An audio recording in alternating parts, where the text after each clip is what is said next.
could it be? But me, your man, Louie T, welcome. You are here on Louie T Live, talking about some very disturbing news if you're a Minnesota Vikings fan. The Minnesota Vikings find out that they're going to lose their starting quarterback, Teddy Bridgewater, for the entire 2016 season.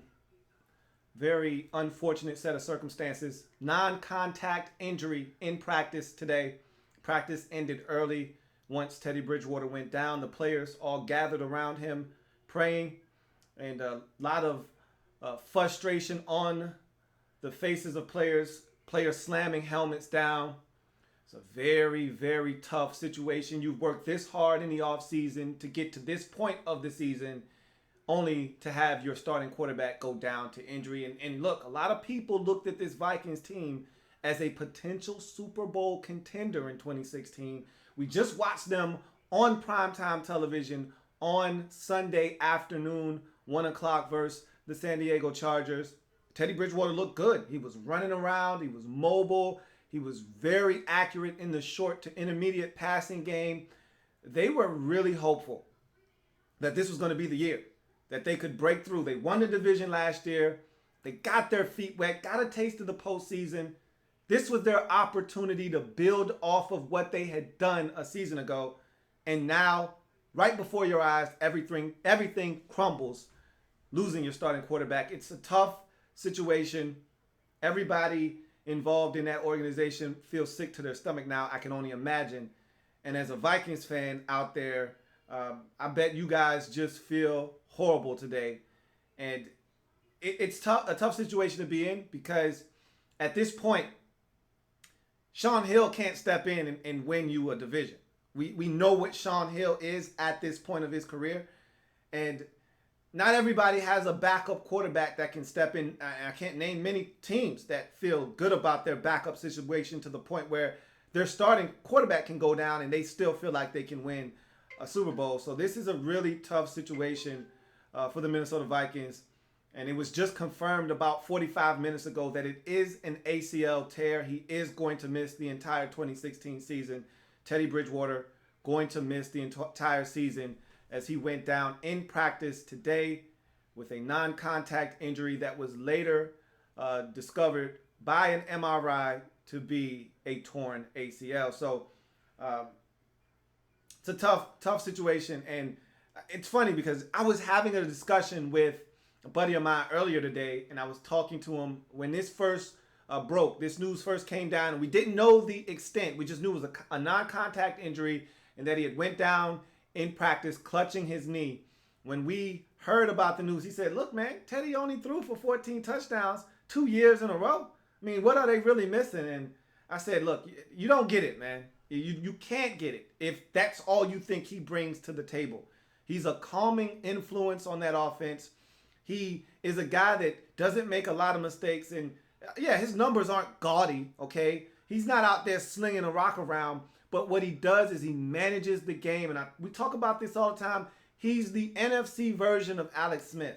And you can win in this league with Alex Smith. We've seen Alex Smith go all the way to the NFC Championship game before. You put a defense around a quarterback like that can manage the game, doesn't turn it over, and can distribute the football, you can win in this league, especially when you have the type of running game that they have in Minnesota. You can win in this league with Teddy Bridgewater at quarterback. But you cannot win consistently in this league with a backup quarterback. You cannot consistently win in this league with Shaun Hill. We've seen that movie before. We know how the movie ends. So we don't want to see that movie. And now the question is, what do the Vikings do at the quarterback position? Do you just stand pat? Obviously, you can either promote from within, allow Shaun Hill, who knows this system, to just go in and start. Or do you bring someone from the outside in and see if they can help you win? At this point, there's nothing worth having out on the streets right now. You can't find a quarterback that's going to improve your football team right now. It's not happening. The only thing the Vikings could possibly do is part with draft picks to go and get a backup quarterback that they feel like can come in and maybe help them get to the postseason. And again, you're asking a guy to catch up to speed on something that this team has been working towards since the end of last season. Since their season ended in January last year, they've been working towards this point now. And you're going to ask someone to come from the outside who doesn't know this scheme, who doesn't know the terminology, who's not comfortable with these players, who hasn't been inside that locker room. You're going to ask them to come in and try to help this Viking teams win. I just don't see that happening. So this is really tough. It's a really tough situation for all parties involved. It's really tough on the fan base because you get so excited. As fans, we're emotionally invested in this stuff. You know, a lot of us sleep, eat, and breathe this and consume this product 24/7, 365. They say all the time there are no days off. There's no off season in the National Football League.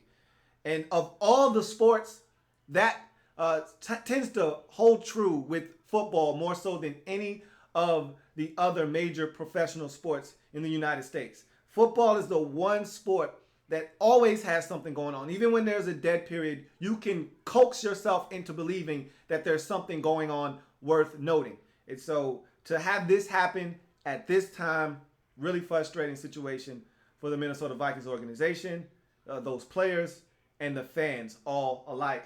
I will take any of your comments. I think right now the situation looks like it's going to be Sean Hill. I mean, I don't understand if there's anything else they can really do at this point other than turn the reins over to Sean Hill and just see what happens. I mean, he's a capable backup. We've seen, like I said, we've seen this movie before. There's only so much Sean Hill can do for you. And so it's a tough, sticky situation because this defense is good enough to keep them in ball games. They're going to win some games still. But you'd be fooling yourself if you think that this is a team because, remember, Teddy Bridgewater is still developing. He's still growing as a quarterback. Those 14 touchdowns that he's thrown over the last 2 years, 28 total, that number was going to increase this year. He was gaining confidence. He has more weapons. This offense was evolving. He was going to be better this year. They were counting on him to be better this year. They were counting on this team, and he's a huge part of it. We know there's no more important position in all of the National Football League than the quarterback position. They were counting on his production this season and it elevating this team to the next level. And now you take that out of the equation and you now look at this football team and you have to think that they're taking a monumental step backwards. And this is why I say you can't predict schedules before you play the games because you never know what set of circumstances are going to impact your schedule. I mean, Tony Romo now going to miss the first 6 to 10 weeks potentially of the Cowboys season. Teddy Bridgewater gone for the season. So now all of a sudden, if you're a team in the NFC looking to make the postseason, there's some open spots potentially. This Vikings team probably won't win 10 games now. Probably won't win 9 games now. This is looking more and more like an 8-8 ball club after this injury. 8-8's not going to be good enough to win their division, obviously, if the Packers stay healthy. 8-8 not going to be good enough to get you a postseason berth. So this is tough. But for other teams around the league, now opportunities maybe are opening up. So it's a tough situation. Gonna check Twitter and see if there's any comments on Twitter. Then I'm gonna look into the live feed and see if there are any comments on the live feed. Wow, this is a really, really huge development.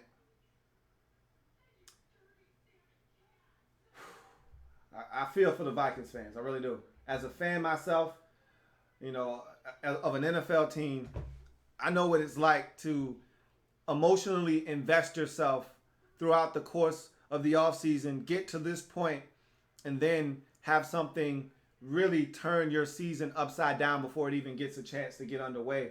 And so this is a tough one to swallow. Oh, man. My man Nick, you guys know Nick, or AKA affectionately known as Nick at Night. My man Showtime, that's always on the program. Huge Minnesota Vikings fan. I know he's going through it right now. He actually tweeted me and voiced his displeasure about this situation and how their season has went down the drain, essentially in his mind, and his hashtag was pissed, and I mean that's pretty much the only way you can look at this situation as just being pissed off. You know, it's tough. Let's see. Bernard543 says, this really sucks. Being a Raiders fan, I love both him and Carr, praying for a speedy recovery. I think we all echo those sentiments. You know, no one wants to see anybody get hurt. You know, you want your team to compete against these other teams around the league, but at the end of the day, no one wants to see any of these players get injured. And I always say, I want to beat your best. You know, I don't want to beat you with second string quarterback. I want your best in there. So at the end of the day, if you beat me, fine. I tip my cap to you. If I beat you, I can say I beat you at your best. No excuses. And so this is pretty tough. All right. Let's keep on going.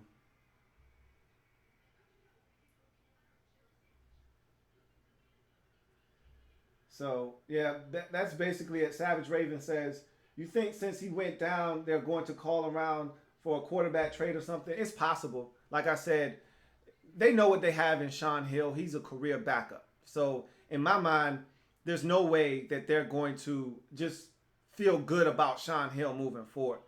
I look at it like the Cowboys situation last year with Tony Romo. Remember, they had Brandon Weeden, and they rolled with Brandon Weeden for a little while.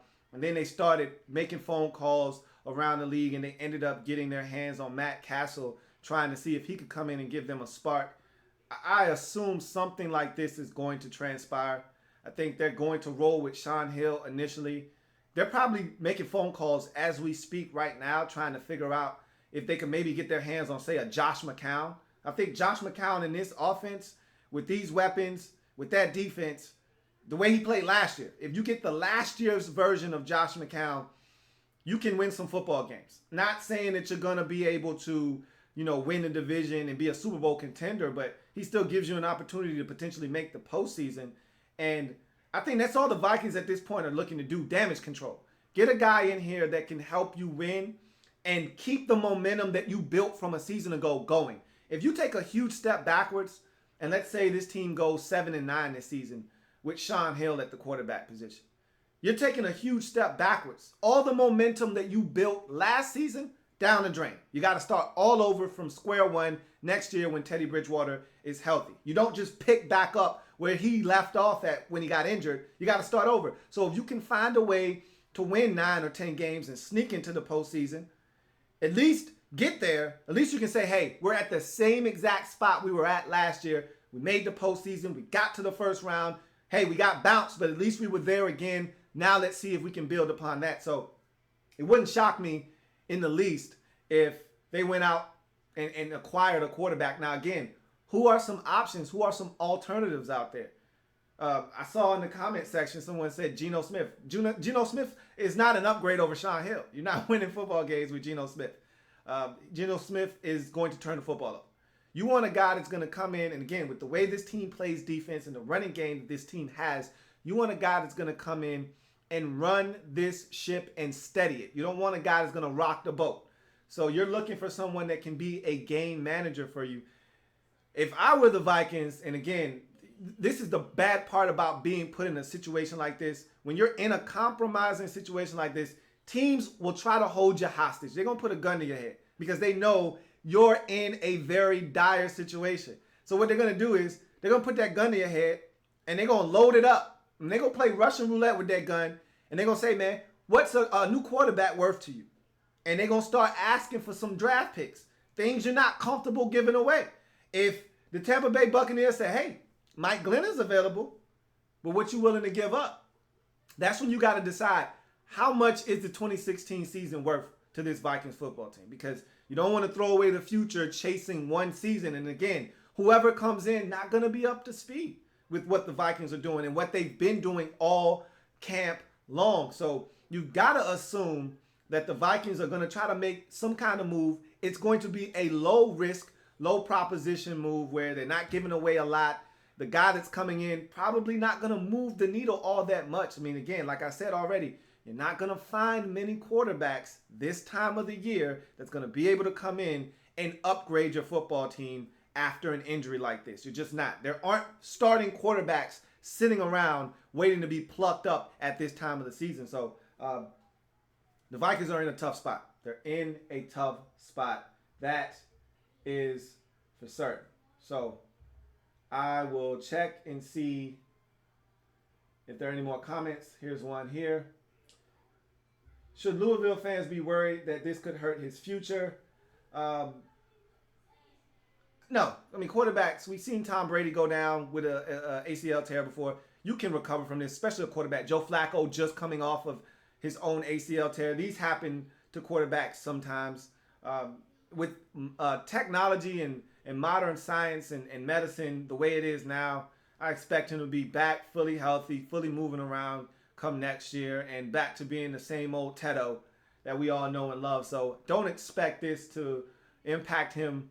It will stunt his growth temporarily because the jump between seasons 2 and 3, that's that monumental jump you're looking for. You're looking for that progress. We talked about already him having 14 touchdown passes in his rookie season. We talked about him having 14 touchdown passes in year 2. We were looking for 20 plus touchdown passes in his third season.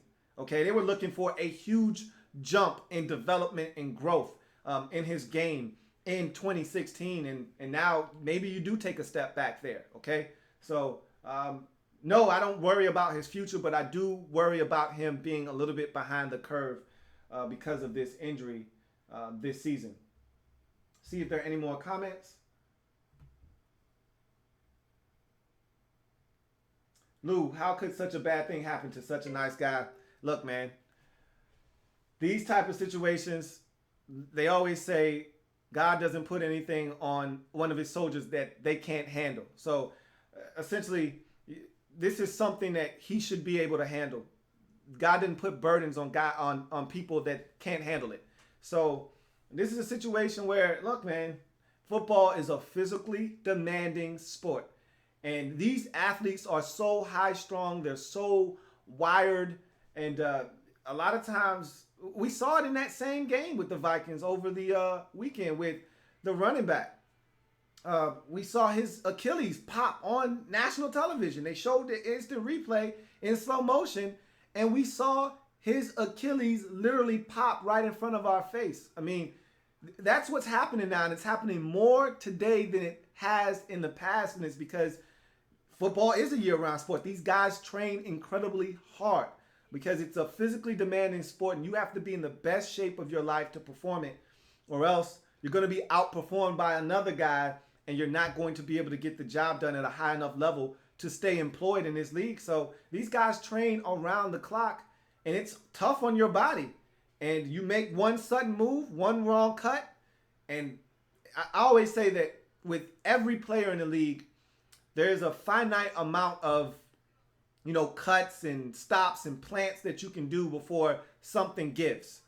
And that number is different for every player. Some players never experience an injury. Others can't stay healthy. It's just the nature of the beast in the National Football League. And so, man, it's unfortunate because I was really looking forward to the Vikings being a real contender in the NFC conference. And this is going to, I don't want to pronounce their season dead, but this changes the entire dynamic of their season right here. Savage Raven says they may be in contact with the Ravens for a QB. I don't know if they're going to be in contact with the Ravens for a QB. I don't know what you do. I don't know who you call because, again, in this league, it's tough to find a quarterback that can take a team to the postseason. We know how few good quarterbacks are out there in the National Football League. We know that quarterback in this league is played great by few, played good by another few, and is played poorly by many. So to find a guy that can just come in, run this offense, and North Turner has a very good offense. He's a very creative offensive mind, one of the best offensive minds in all of the National Football League. It's going to be hard for someone to just come in, pick up the terminology, get on one accord with the receivers, and come in and steady the ship. Again, nobody worth having is usually out on the streets at this point of the season. So this is pretty tough. Anthony N says it sounded really bad. Players were so freaked out they threw up. Sounds more than an ACL tear. Well, it's been confirmed already that it's an ACL tear. They were upset. They were throwing helmets. They were cussing. They were fussing. They were praying. Yeah, they were upset because, again, they know what Teddy Bridgewater means to their season. I mean, you got to think about it. Just think about the Patriots. Hell, look at how we've been going off about Tom Brady missing 4 games. Think about that for a second. Tom Brady missing 4 games. And we made this whole big spectacle out of him missing 4 games. Imagine Brady going down for 16. Now, I know they have seen that before, and they went 10-6, 11-5, whatever it was with Matt Castle. They still missed the playoffs. And I'm going to let you know, the NFC North is not the AFC East. Okay, there's not another team in that division that scares you to the point where you're like, man, they're not winning the division now. You know, even with Brady being out 4 games, the consensus is the Dolphins, the Bills, nor the Jets are going to win that division. It's still the Patriots division to lose, despite Brady missing the first 4 games of the season. Just imagine your quarterback going down for the season right now, especially if you're a championship contending team. Let's take the Seattle Seahawks for instance. If Russell Wilson went down right now, guess who his backup is? Trevon Boykin from TCU is his backup right now. How far are the Seattle Seahawks going with Trevon Boykin at quarterback? You tell me. I mean, that's essentially what happened. They lost their general. They lost their quarterback for the season. You damn right I would be upset if I'm a player. We worked too hard to get to this point to see the most important player on our team on the ground, clutching his knee, looking like his season could be done, and unfortunately it is. So it's a pretty tough situation, man. Pretty tough.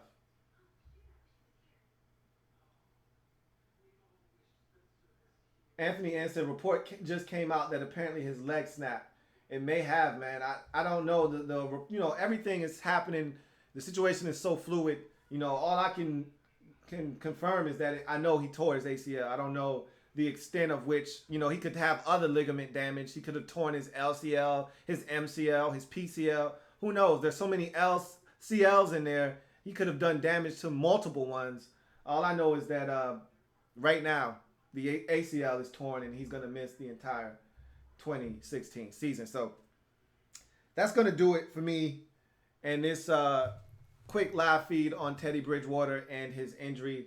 It's a really, really tough situation. Tough pill to swallow. Bitter pill to swallow if you're a Vikings fan. And that's football, man. It sucks. It really does. But that's the name of the game, man. It sucks when your team is decimated by injury. It sucks when your quarterback goes down before the season even gets started. I hate injuries. I hate them with a passion.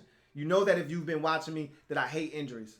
And I hate injuries like this most of all.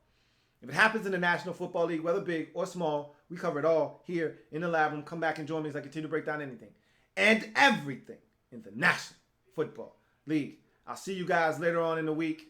Vikings fans, chin up.